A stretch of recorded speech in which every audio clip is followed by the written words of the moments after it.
Assalamualaikum warahmatullahi wabarakatuh.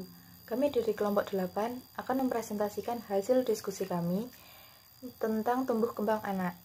Sebelumnya, perkenalkan anggota kelompok kami. Pertama, Latifah Nurbaiti Jamilatun dengan NIM 2131311077 dan saya sendiri Alimah Dini Nafiah dengan NIM 2131311084. Ada 4 poin materi yang akan kita bahas. Yang pertama, pengertian tumbuh kembang. Yang kedua, faktor yang mempengaruhi tumbuh kembang. Yang ketiga, kebutuhan dasar tumbuh kembang anak. Dan yang terakhir, ciri tumbuh kembang anak. Pengertian tumbuh kembang. Tumbuh kembang merupakan dua kata yang berbeda tetapi saling berhubungan dan sulit dipisahkan, yaitu pertumbuhan dan perkembangan. Pengertian pertumbuhan. Pertumbuhan berkaitan dengan masalah perubahan dalam besar, jumlah, ukuran atau dimensi tingkat sel, organ maupun individu yang bisa diukur berat, ukuran panjang, umur tulang, dan keseimbangan metabolik atau retensi kalsium dan nitrogen tubuh. Sedangkan pengertian perkembangan adalah bertambahnya kemampuan atau skill dalam struktur dan fungsi yang lebih kompleks dalam pola yang teratur dan dapat diramalkan sebagai hasil dari proses pematangan. Perkembangan menyangkut proses adanya proses diferensiasi dari sel-sel tubuh, jaringan tubuh, organ-organ, dan sistem organ untuk dapat memenuhi fungsinya masing-masing. Perkembangan emosi, intelektual, dan tingkah laku sebagai hasil interaksi dengan lingkungan juga termasuk dalam perkembangan ini. Yang kedua, faktor yang mempengaruhi tumbuh kembang anak. Terdapat dua faktor utama yang berpengaruh terhadap tumbuh kembang anak, yaitu faktor genetik dan faktor lingkungan. 1. Faktor genetik. Faktor genetik merupakan modal dasar dalam mencapai hasil akhir proses tumbuh kembang anak. Melalui instruksi genetik yang terkandung di dalam sel telur yang telah dibuahi, dapat ditentukan kualitas dan kuantitas pertumbuhan. Ditandai dengan intensitas dan kecepatan pembelahan, derajat sensitivitas jaringan terhadap rangsangan, umur pubertas, dan berhentinya pertumbuhan tulang. Yang termasuk faktor genetik antara lain adalah berbagai faktor bawaan yang normal dan patologik, jenis kelamin, suku bangsa atau bangsa. Potensi genetik yang bermutu hendaknya dapat berinteraksi dengan lingkungan secara positif sehingga diperoleh hasil akhir yang optimal. Yang kedua, faktor lingkungan. Lingkungan merupakan faktor yang sangat menentukan tercapai atau tidaknya potensi bawaan. Lingkungan yang cukup baik akan memungkinkan tercapainya potensi bawaan, sedangkan yang kurang baik akan menghambatnya. Secara garis besar, faktor lingkungan dibagi menjadi dua, yaitu faktor lingkungan yang mempengaruhi anak pada waktu masih di dalam kandungan atau faktor pranatal, dan faktor lingkungan yang mempengaruhi tumbuh kembang anak setelah lahir atau faktor postnatal. Faktor lingkungan pranatal meliputi gizi ibu pada waktu hamil, mekanis, toksin atau zat kimia, endokrin, radiasi, infeksi, stres, imunitas, dan anoksia embrio. Sedangkan faktor lingkungan postnatal terdiri dari lingkungan biologis yang meliputi ras atau suku bangsa, jenis kelamin, umur, gizi, perawatan kesehatan, kepekaan terhadap penyakit kronis, fungsi metabolisme, dan hormon. 2. Faktor fisik meliputi cuaca, musim, keadaan geografis, sanitasi, keadaan rumah, serta radiasi. 3. Faktor psikososial meliputi stimulasi, motivasi belajar, ganjaran atau hukuman yang wajar, kelompok sebaya, stres, sekolah, cinta dan kasih sayang, dan kualitas interaksi anak dan orang tua.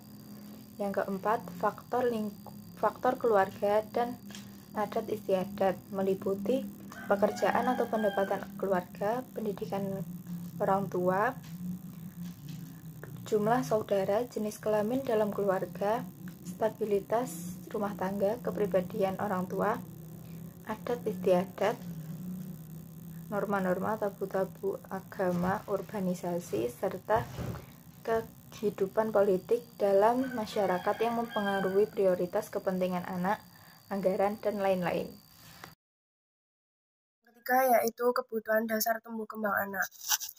Kebutuhan dasar anak. Kebutuhan dasar anak untuk tumbuh kembang secara umum digolongkan menjadi 3 kebutuhan dasar, yaitu A. Kebutuhan fisik, biomedis, asuh, meliputi pangan atau gizi, perawatan kesehatan dasar, tempat tinggal yang layak, sanitasi, sandang, kesegaran jasmani, rekreasi. B. Kebutuhan emosi atau kasih sayang ASih. Kasih sayang dari orang tua akan menciptakan ikatan yang erat, bonding, dan kepercayaan dari dasar basic trust. Yang C. Kebutuhan akan stimuli mental ASah. Stimuli mental ini mengembangkan perkembangan mental psikososial, kecerdasan, keterampilan, kemandirian, kreativitas, agama, kepribadian, moral, etika, produktivitas, dan sebagainya. Poin 4 adalah ciri tumbuh kembang anak. Menurut Harlock E.B., tumbuh kembang anak mempunyai ciri-ciri tertentu, yaitu yang pertama, yaitu perkembangan melibatkan perubahan, development involves change, perubahan pertumbuhan fisik, perubahan ukuran tubuh maupun proporsi tubuh. Ciri-ciri lama hilang, timbul ciri-ciri baru, bertambahnya fungsi dan keterampilan. Yang poin 2, perkembangan awal lebih kritis daripada perkembangan selanjutnya. Early development is more critical than later development. Pada tumbuh kembang anak, terdapat suatu aspek perkembangan yang sangat mendebarkan, yaitu saat pertama, seperti tersenyum pertama, kata pertama, berjalan pertama, dan lain-lain. Yang ketiga, yaitu perkembangan adalah hasil dari maturasi dan proses belajar. Development is the product of maturation and learning. Maturitas adalah kemampuan khas yang berasal dari potensi genetik dan belajar adalah perkembangan yang berasal dari latihan dan usaha. Poin 4, pola perkembangan dapat diramalkan. The development pattern is predictable. Arah perkembangan dapat diramalkan yaitu cephalocaudal dan proximodistal. Perkembangan motorik kasar berlangsung cephalocaudal yaitu mulai dari daerah kepala kemudian ke arah kaki. Perkembangan motorik halus mengikuti pola proximodistal. Sebagai contoh, secara fungsional bayi dapat menggunakan sebagai unit sebelum mereka dapat mengendalikan gerakan jari-jarinya. Yang nomor 5, pola perkembangan mempunyai karakteristik yang dapat diramalkan. The development pattern as predictable characteristic. 6. Terdapat perbedaan individual dalam hal perkembangan. They are individual different in development. Yang poin 7, terdapat periode atau tahapan pada pola perkembangan. They are period in the development pattern. Yang ke-8, terdapat harapan sosial untuk setiap periode perkembangan. They are social expectation for every developmental period. Yang ke-9, setiap area perkembangan mempunyai potensi risiko. Every area of development has potential hazard. Tahap tumbuh kembang anak usia 1-6 bulan. Pada usia 1 bulan, kemampuan umumnya yaitu mampu mengangkat kepala, merespon suara, memandang wajah, dapat melihat pola hitam dan putih. Kemampuan menengahnya adalah memandang objek bergerak, mengoceh, oh dan ah. Kemampuan tingginya adalah tersenyum, tertawa, mampu menahan kepalanya hingga 45 derajat.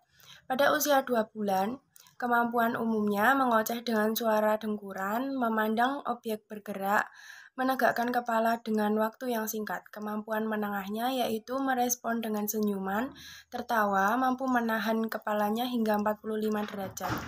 Kemampuan tingginya yaitu menegakkan kepala dengan stabil, menahan berat badannya di kakinya, mampu mengangkat kepala dan bahu. Pada usia 3 bulan, kemampuan umumnya yaitu tersenyum dan tertawa, menahan kepala dengan stabil, mengenali wajah dan aroma tubuh. Kemampuan menengahnya yaitu dapat menjerit, mendengkur, dan mengoceh, mengenali suara, dapat melakukan gerakan setengah push-up. Kemampuan tingginya yaitu menoleh ketika ada suara keras, bertepuk tangan sederhana, dapat berguling. Pada usia 4 bulan, Kemampuan umumnya yaitu dapat menegakkan kepala dengan stabil, dapat menahan berat badan dengan kaki, mengoceh ketika diajak berbicara, bisa melakukan push up kecil, dapat menggenggam mainan, dapat meraih objek di depannya, dapat berguling.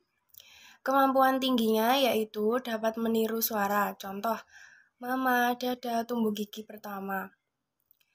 Pada usia 5 bulan, kemampuan umumnya yaitu dapat membedakan warna yang pekat, mampu berguling, dapat menghibur dirinya sendiri dengan memainkan tangan dan kaki. Kemampuan menengahnya yaitu menoleh saat ada suara yang baru, mengenali namanya sendiri. Kemampuan tingginya yaitu dapat duduk sebentar tanpa bantuan, mulai memasukkan objek ke mulutnya, tidak mau digendong oleh orang baru. Pada usia 6 bulan, kemampuan umumnya yaitu menoleh ketika ada suara dan obrolan, meniru suara, bermain ludah, dapat berguling ke dua arah. Kemampuan menengahnya yaitu meraih objek di depannya dan memasukkan ke mulut, duduk tanpa dibantu. Kemampuan tingginya yaitu mulai latihan merangkak, mengoceh dan meniru kata-kata, mulai menarik benda-benda yang ada di depannya. Dan presentasi dari kelompok 8, kurang lebihnya kami mohon maaf. Wassalamualaikum warahmatullahi wabarakatuh.